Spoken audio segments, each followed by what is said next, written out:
नमस्कार, मैं हूं आपके साथ अंकिता पाल। बुलेटिन की शुरुआत करते हैं। उत्तराखंड में 38वें राष्ट्रीय खेलों के समापन समारोह में केंद्रीय गृह मंत्री अमित शाह समेत तमाम दिग्गज शामिल हुए।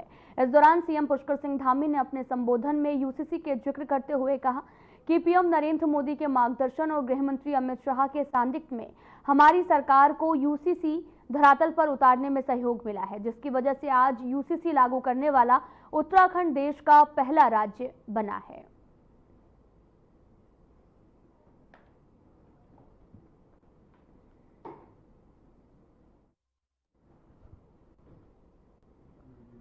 आपको बता दें कि 38वें राष्ट्रीय खेलों के में शामिल हुए हैं गृह मंत्री अमित शाह। तस्वीरें भी आपको दिखा रहे हैं जो कि हल्द्वानी से हैं, जहां पर सीएम धामी ने यूसीसी का भी जिक्र किया। यूसीसी लागू करने वाला उत्तराखंड पहला राज्य भी बना है, जिसमें आपको बताते चलें कि गृह मंत्री अमित शाह ने भी शिरकत की है कार्यक्रम में। दरअसल यूसीसी लागू करने वाला पहला राज्य उत्तराखंड बना है। 38वें राष्ट्रीय खेलों में शामिल होने के लिए भी पहुंचे हैं।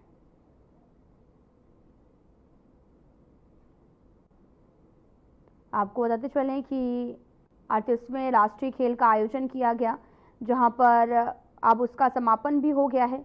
तो वहीं गृह मंत्री अमित शाह भी पहुंचे और सीएम पुष्कर सिंह धामी ने कहा कि गृह मंत्री अमित शाह ने कश्मीर से अनुच्छेद 370 हटाकर एक भारत श्रेष्ठ भारत का परिचय दिया है। देश में आतंकवाद और नक्सलवाद के खिलाफ जंग छेड़कर गृह मंत्री ने देश की ताकत बता दी है। आपको बताते चलें कि मुख्यमंत्री पुष्कर सिंह धामी ने गृह मंत्री अमित शाह का स्वागत भी किया और यूसीसी पर बात भी की। दरअसल नेशनल गेम्स में 16,000 से भी ज्यादा खिलाड़ियों ने हिस्सा लिया। उत्तराखंड ने मेजबान बनकर कुल 1,490 पदक बांटे हैं। नेशनल गेम्स के जरिए उत्तराखंड में नई उम्मीदों, नई संभावनाओं की एक नई शुरुआत हुई है। खुद सीएम पुष्कर सिंह धामी ने इसे स्वीकार भी किया है। सीएम पुष्कर सिंह धामी ने कहा कि राज्य स्थापना के रजत जयंती वर्ष में उत्तराखंड में पहली बार राष्ट्रीय खेलों का आयोजन हुआ और खेलों के इस महाकुंभ में देश भर में 16,000 से अधिक एथलीट आए। कई खेल विधाओं में जो है वो देश भर प्रतिभाग कर कुल 448 स्वर्ण, 448 रजत और 594 कांस्य पदक जीते हैं। कई खिलाड़ियों द्वारा राष्ट्रीय स्तर पर अनेक रिकॉर्ड स्थापित किए गए। राष्ट्रीय खेलों में पहली बार योग और मलखम्ब जैसे पारंपरिक जो खेल हैं, खेलों को शामिल किया गया है और पहली बार रिवर राफ्टिंग प्रतियोगिता का भी आयोजन में विश्व रिकॉर्ड बनाया है।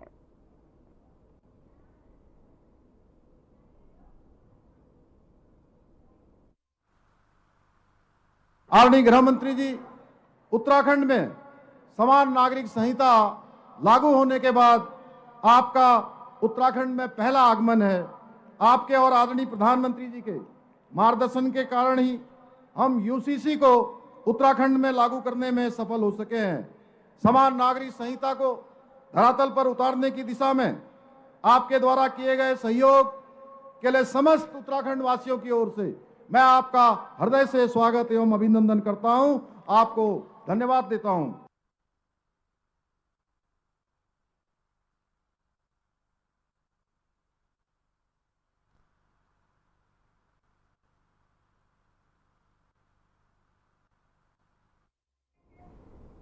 तो वहीं उत्तराखंड में आपको बताते चले कि 38वें खेलों का आयोजन किया गया था, जहां पर सीएम धामी ने शिरकत की और साथ ही आपको बढ़ते हैं आगे। आपको बताते चलें कि यहां पर अमित शाह ने भी सीएम धामी की जमकर तारीफ की है। उन्होंने नेशनल गेम्स के लिए तैयार किए गए खेल इंफ्रास्ट्रक्चर को भी खूब सराहा है। देवभूमि को खेल भूमि बनाने का श्रेय दिया। साथ ही अमित शाह ने कहा पुष्कर सिंह धामी ने उत्तराखंड के अलग अलग जिलों में खेल का इंफ्रास्ट्रक्चर तैयार किया है और जिसका फायदा आने वाले दिनों में खेल और खिलाड़ियों को मिलेगा।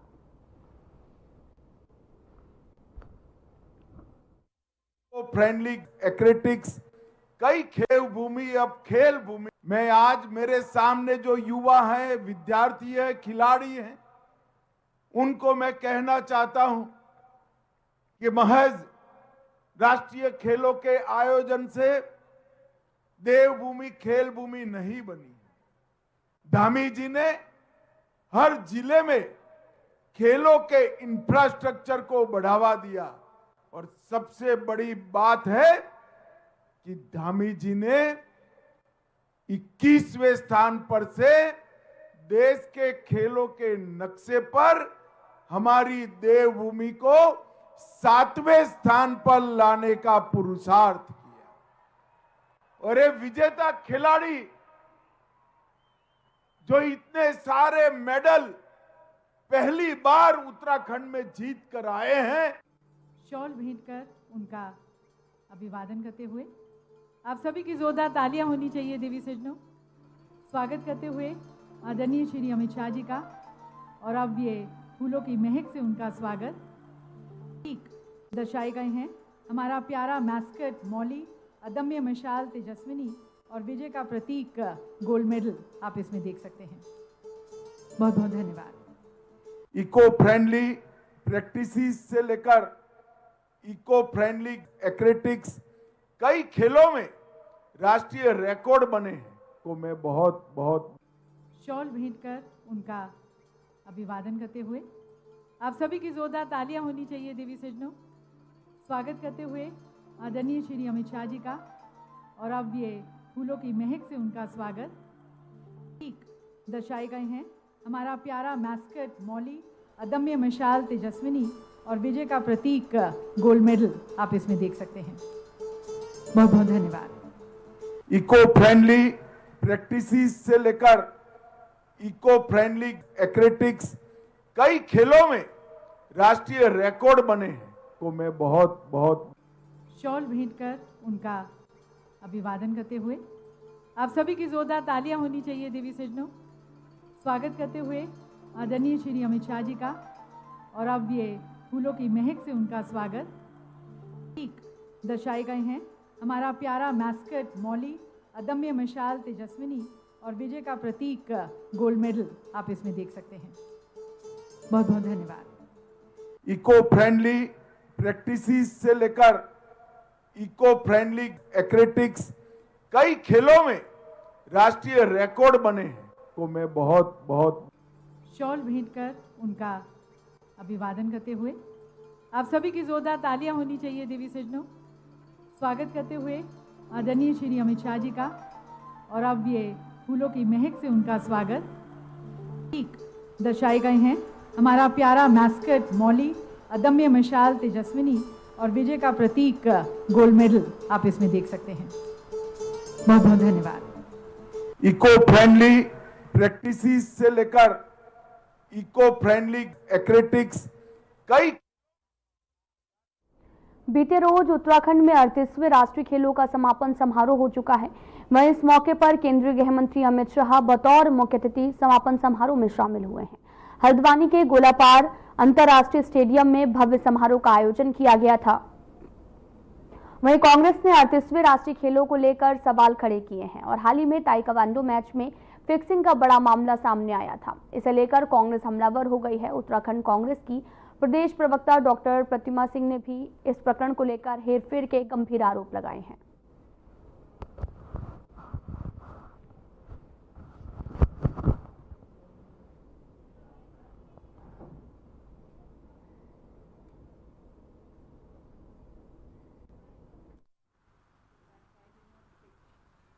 देखिए बिल्कुल, और मुझे बड़ा हास्यास्पद लगता है जब धामी जी इस तरीके की बात करते हैं। तो वीर भूमि तो है हमारी, ये बिल्कुल नमन है हमारे यहाँ के जो है सैनिकों का और शहीदों का, लेकिन खेल भूमि आप कैसे बनाएंगे ये बताइए। 38वां जो राष्ट्रीय खेल यहाँ पे हुआ, आयोजन करने का आपको मौका मिला, देवभूमि की इज्जत की बात थी, हमारे मान की बात थी, उसमें जिस तरीके से अव्यवस्थाएं फैली थी, चाहे वो जो खिलाड़ी हो उनके रुकने की व्यवस्था हो, उनके खाने की व्यवस्था हो, या आने जाने वाले जो लोग जहां जो खेल देखना चाहते थे उनके लिए जो अव्यवस्थाएं थी, और जिस तरीके से आपने देखा कि जो है मेडल बिक रहे थे।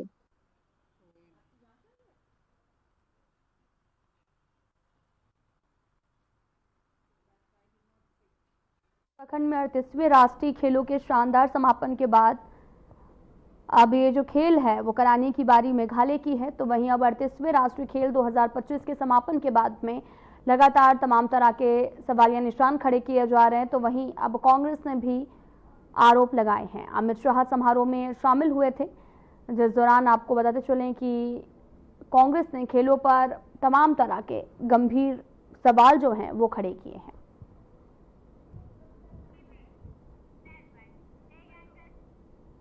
आज से सीबीएसई की बोर्ड परीक्षाएं शुरू हो रही हैं और 10वीं और 12वीं के छात्रों के लिए महत्वपूर्ण निर्देश भी जारी किए गए हैं। परीक्षा सुबह 10:30 बजे से दोपहर 1:30 बजे तक होगी और परीक्षा केंद्र में प्रवेश सुबह 9 बजे से होगा। छात्रों को 10 बजे तक परीक्षा केंद्र में प्रवेश मिलेगा और इसके बाद में गेट पर ताला लगा दिया जाएगा। इस अवसर पर सभी विद्यार्थियों को हार्दिक शुभकामनाएं दी गई। विद्यार्थियों से कहा गया कि वे अपने ज्ञान, लगन, आत्मविश्वास के साथ परीक्षा में बेहतरीन प्रदर्शन करें। साथ ही तनाव से दूर रहते हुए पूर्ण आत्मविश्वास और ऊर्जा के साथ परीक्षा दें। इस मौके पर यह भी आशा व्यक्त की गई कि सभी विद्यार्थी अपनी मेहनत के फल से उज्जवल भविष्य की ओर बढ़ेंगे। उनके प्रयासों के लिए शुभकामनाएं और सफलता की कामना की गई है।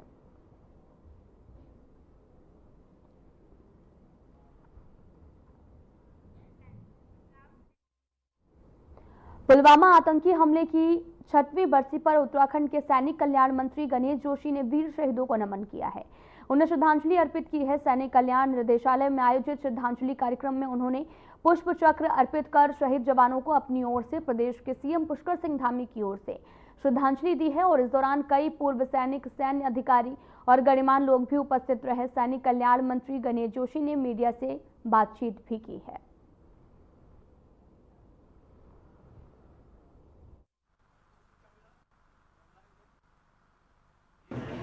ने अपनी ओर से,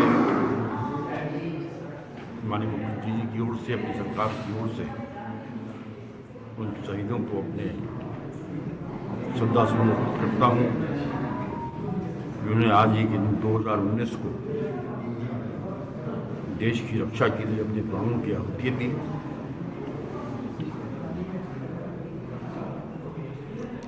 आज ही के दिन 2019 को हमारे 40 सीआरपीएफ के जवान छुट्टी काट कर वापस जा रहे थे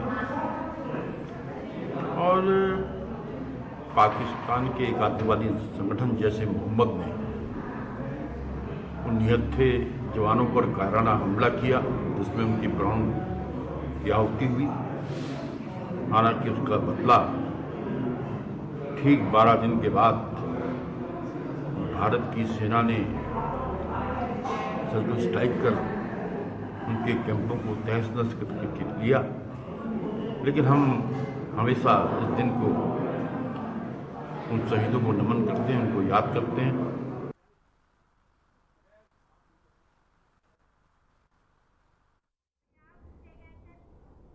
तो बड़ी खबर इस वक्त की देहरादून से 10वीं और 12वीं के छात्र पहुंचे एग्जाम सेंटर। आज से शुरू हो गई सीबीएसई बोर्ड की परीक्षा। बड़ी खबर इस वक्त की, सीबीएसई परीक्षा के लिए बनाए गए हैं 7,800 सेंटर। करीब 44 लाख छात्र देंगे बोर्ड की परीक्षा। परीक्षा केंद्रों पर छात्रों में काफी उत्साह दिखा है। छात्रों ने जताया है पूरी तैयारी का भरोसा। बड़ी खबर इस वक्त की, सीबीएसई के एग्जाम आज से स्टार्ट हो गए हैं और देहरादून 10वीं और 12वीं के छात्र पहुंचे हैं एग्जाम सेंटर। 10वीं और 12वीं के छात्र एग्जाम सेंटर पहुंच गए हैं। सीबीएसई परीक्षा के लिए 7,800 सेंटर बनाए गए हैं। 44 लाख छात्र बोर्ड की परीक्षा देंगे।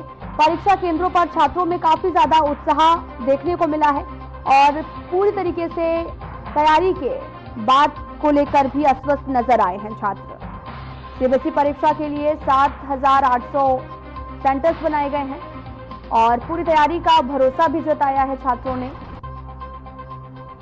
10वीं और 12वीं के छात्र एग्जाम सेंटर पहुंच चुके हैं और एग्जाम जो है वो स्टार्ट हो चुका है। सीबीएसई परीक्षा के लिए बनाए गए हैं 7,800 सेंटर। छात्रों ने पूरी तैयारी का भरोसा जताया है। परीक्षा केंद्रों पर छात्रों में काफी ज्यादा उत्साह का माहौल देखने को मिला।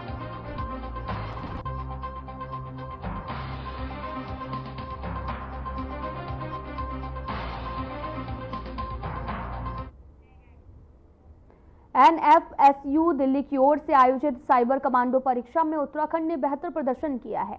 उत्तराखंड से 72 पुलिसकर्मी इस परीक्षा में चयनित हुए। परीक्षा में चयनित सबसे अधिक कर्मियों में उत्तराखंड तीसरे नंबर पर है। वहीं एसएसपी एसटीएफ नवनीत भुल्लर ने बताया कि उत्तराखंड से 72 पुलिसकर्मी इस परीक्षा में चयनित हुए हैं।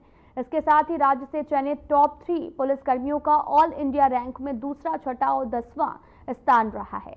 साइबर कमांडो परीक्षा में उत्तराखंड के पुलिस जवानों ने परीक्षा में बेहतर प्रदर्शन किया है और परीक्षा में कुल 242 कर्मियों ने प्रतिभाग किया है, जिसमें एसटीएफ और cyber crime police station Uttarakhand के 7 कर्मियों समेत 72 का चयन भी हुआ है।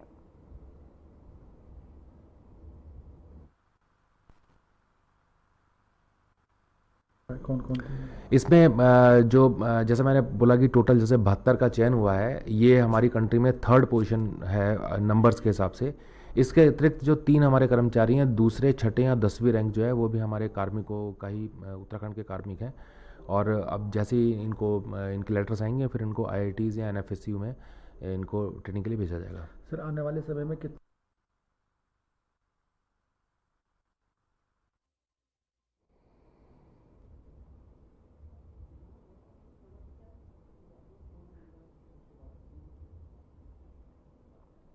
साइबर कमांडो परीक्षा का आयोजन जो है वो किया गया है। 72 पुलिसकर्मी परीक्षा में चयनित भी हुए हैं और जिसको लेकर आपको बताते चलें कि नवनीत भुल्लर ने इस पूरे मामले की जानकारी भी साझा की है।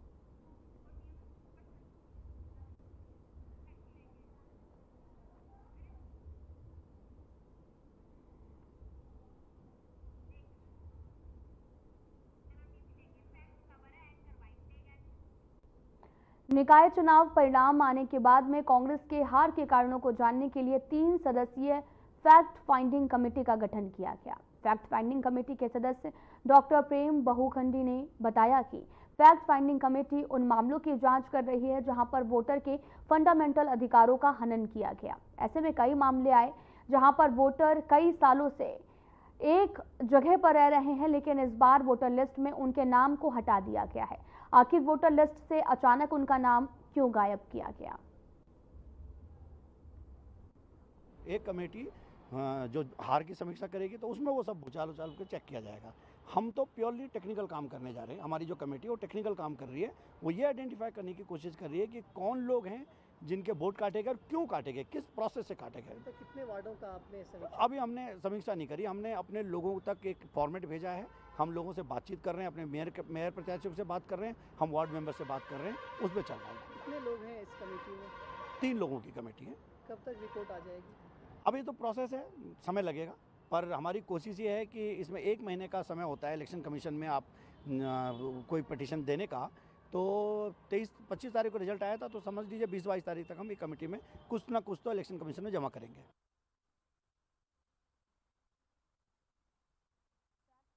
कमेटी का गठन किया गया है। पूरा मामला देहरादून से सामने आया, जिसके बाद में फैक्ट फाइंडिंग कमेटी का गठन किया गया और अब कांग्रेस ने फैक्ट फाइंडिंग कमेटी का गठन किया है, जिसके दौरान तमाम तरह के जो फैक्ट्स हैं उनको फाइंड किया जाएगा और उसके बाद जो भी निष्कर्ष निकलेगा पार्टी उन्हीं पर काम करेगी। दरअसल कांग्रेस ने फैक्ट फाइंडिंग कमेटी का गठन किया। पार्टी के सामने अब तमाम तरह की चुनौतियां जो हैं वो सामने आ रही हैं।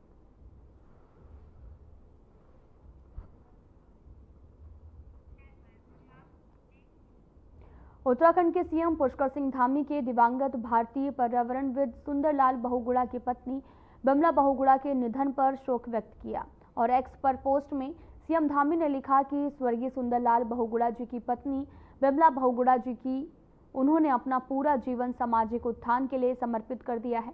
पर्यावरण संरक्षण के क्षेत्र में अभूतपूर्व योगदान दिया और निधन की खबर अत्यंत दुखद है। ईश्वर पुण्य आत्मा को अपने श्री चरणों में स्नान ले और साथ ही शोकाकुल परिवार को इस अपार दुख को सहन करने की शक्ति भी प्रदान करे।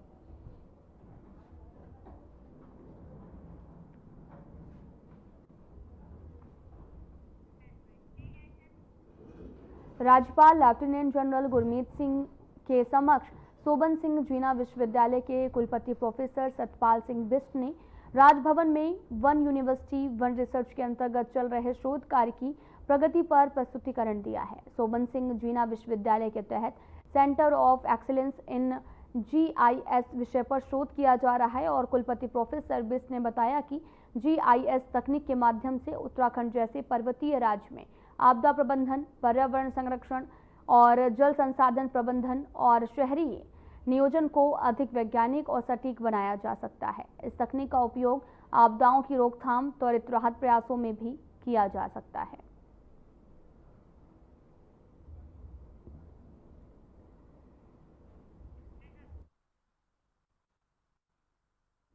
जिला कलेक्ट्रेट के ऋषिपाड़ा सभागार में प्रभारी मंत्री जिला योजना समिति देहरादून सुबोध उनियाल की अध्यक्षता में जिला योजना एवं 20 सूत्री कार्यक्रम की समीक्षा बैठक आयोजित की गई, जिसमें संबंधित विधायकों और पदाधिकारियों ने भी शिरकत की है।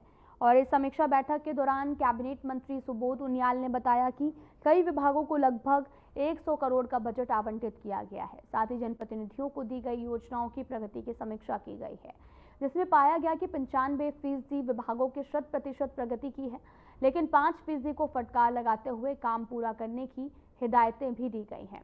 वहीं उरेडा जल जीवन मिशन उत्तराखंड स्वरोजगार योजना में प्रगति न होने के कारण निर्देश दिए गए हैं कि 31 मार्च से पहले 100% अचीव कर लें, वरना आने वाले समय में जिला योजना में धन आवंटन के दौरान उन्हें इसका खामियाजा भुगतना पड़ सकता है।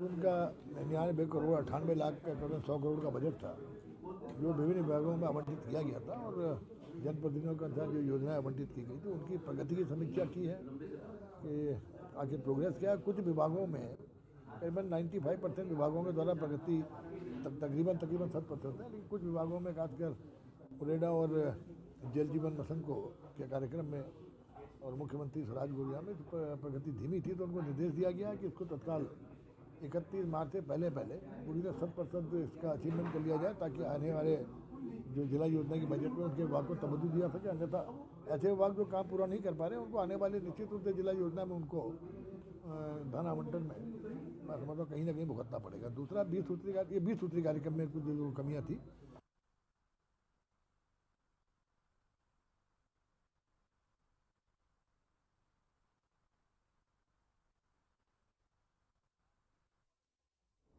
उत्तराखंड में आगामी चारधाम यात्रा को लेकर पर्यटन विभाग ने अपनी तैयारियां तेज कर दी हैं। विगत 5 फरवरी को गढ़वाल मंडल आयुक्त विनय शंकर पांडे ने ऋषिकेश में चारधाम यात्रा को लेकर एक बड़ी बैठक की थी, जिसमें सभी संबंधित जिलों के अधिकारी शामिल हुए और अब सभी विभाग अपने स्तर से यात्रा को सफल बनाने की तैयारी में जुट गए हैं।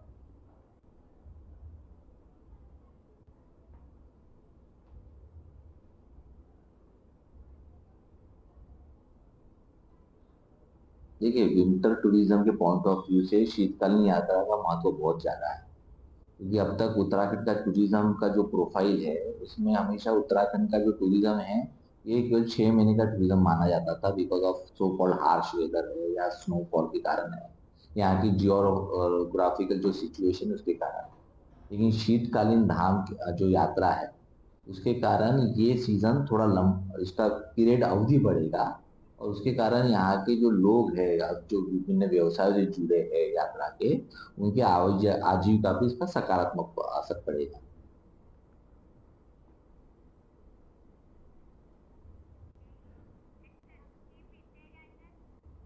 हरिद्वार पर बड़ी कार्रवाई करते हुए 5 अवैध कॉलोनियों पर बुलडोजर चलाया है।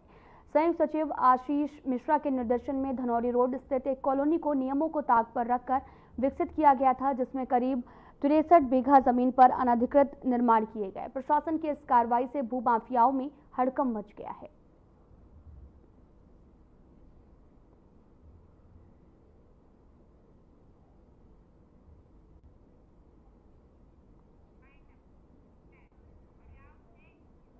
लाबुड़े में इतना ही। नमस्कार।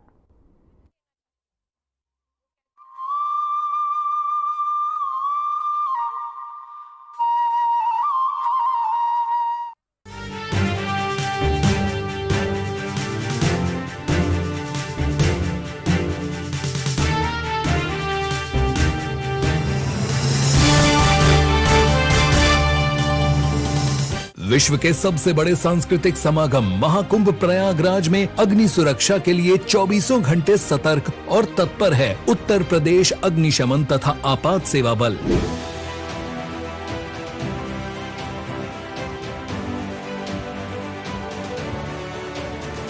आप भी रहें जागरूक। कुकिंग गैस में अच्छी गुणवत्ता वाले LPG पाइप और रेगुलेटर का प्रयोग करें। रसोई घर का निर्माण टीन शेड में करें। उपयोग के बाद रेगुलेटर नॉब से गैस सप्लाई बंद करें। LPG गैस की गंध आने पर तुरंत रेगुलेटर व गैस स्टोव बंद करें। टेंट में LPG गैस और ज्वलनशील पदार्थ का उपयोग न करें। शिविरों में मानक के अनुरूप बिजली के कार्य कराएं। उच्च रेटिंग वाले MCB ESCB का प्रयोग करें। सर्किट, बल्ब, ट्यूबलाइट के मध्य कम से कम 15 सेंटीमीटर की दूरी सुनिश्चित करें। अपना कर यह आसान उपाय महाकुंभ को बनाए सुरक्षा का पर्याय।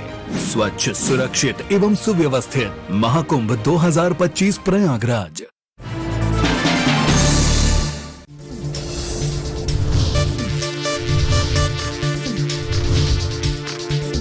साधना इंस्टीट्यूट के छात्र हर साल नए नए जगहों पर, नए नए संस्थानों पर काम करने के लिए जाते हैं। उन्हें प्लेसमेंट मिलता है और साथ ही साथ वो संस्थानों का और साधना इंस्टीट्यूट का नाम भी रोशन करते हैं। तो अगर आप इलेक्ट्रॉनिक मीडिया, मास कम्युनिकेशन में अपना करियर बनाना चाहते हैं तो साधना इंस्टीट्यूट आपके लिए एक सबसे बढ़िया विकल्प है।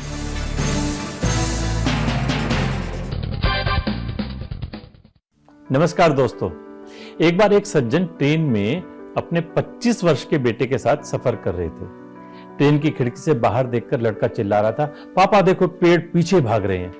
पिता मुस्कुराया, लेकिन पास बैठा व्यक्ति इस युवक के बचकाने व्यवहार से थोड़ा परेशान हो गया। उसको अजीब सा लगा।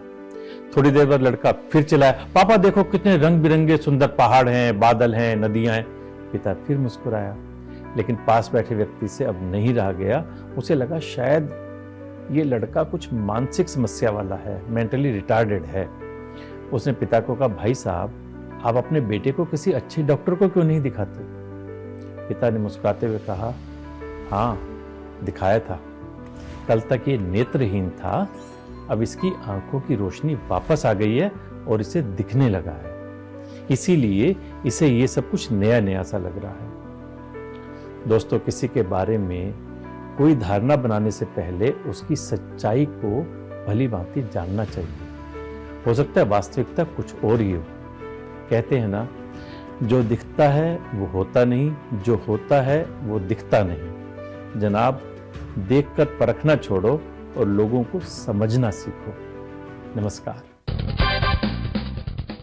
विकास पुरुष प्रधानमंत्री नरेंद्र मोदी जी के मार्गदर्शन एवं माननीय मुख्यमंत्री योगी आदित्यनाथ जी के नेतृत्व में महाकुंभ 2025 प्रयागराज बन चुका है आस्था एवं आधुनिकता का अद्भुत संगम। डिजिटल पथ से जुड़कर देश दुनिया का हर हिस्सा श्रद्धालुओं एवं पर्यटकों की यात्रा को सरल, सुगम और सुरक्षित बना रहा है। AI पर आधारित कुंभ सहायक चैटबॉट 11 भाषाओं में पर्सनल गाइड बन रहा है। आवश्यक सेवाओं के लिए QR कोड स्कैनिंग सुविधा है। अस्थायी शहर महाकुंभ नगर के हर लोकेशन और कार्यक्रमों के लिए गूगल नेविगेशन उपलब्ध है। साफ सफाई, खाने पीने, रहने एवं किसी भी तरह की सहायता के लिए महाकुंभ में डिजिटल प्लेटफॉर्म उपलब्ध है। इनमें Mahakumbh app, website, QR code, scanning से लेकर चैटबॉट तक की सुविधाएं हैं। पहली बार महाकुंभ में डिजिटल महाकुंभ अनुभूति केंद्र बनाया गया है। इसमें महाकुंभ के ऐतिहासिक महत्व को डिजिटल रूप में समझा जा सकता है। 45 दिनों का महापर्व नया इतिहास रचने की ओर है अग्रसर, क्योंकि ये है दिव्य भव्य डिजिटल एकता का महाकुंभ।